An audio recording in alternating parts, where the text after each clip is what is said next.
හරි අද අපි ඉන්නේ මේ අනුරාධපුර ලෑපැත්තුව කියන ප්‍රදේශයේ.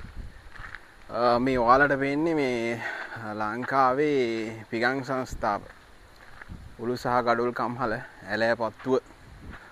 මේකේ සම්පූර්ණයෙන් මේ වෙද්දි වහලා දාලා තියෙන්නේ.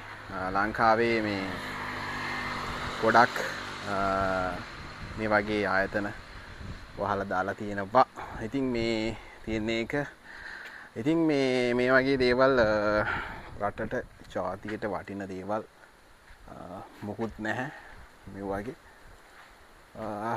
අපි මෙන්න මේ වගේ දේවල් ඉතින් අනාගතයේ වෙනුවෙන් මෙච්චර සම්පත් ප්‍රමාණයක් තිබ්බ රටක් තමයි මේ විදිහට සීනි කර්මාන්ත ශාලාව වගේ පැහිලා ගියා වගේ. ඉතින් මේ වගේ දේවල් මේ විදි සම්පූර්ණයෙන්ම මේ ඒරියා එක වහලා දාලා තියෙන. ඉතින් මේවා අනාගතයේ වෙනුවෙන් ලොකු වෙනසක් වෙන්න ඕනේ, වෙනසක් කරන්න ඕනේ මං හිතනවා.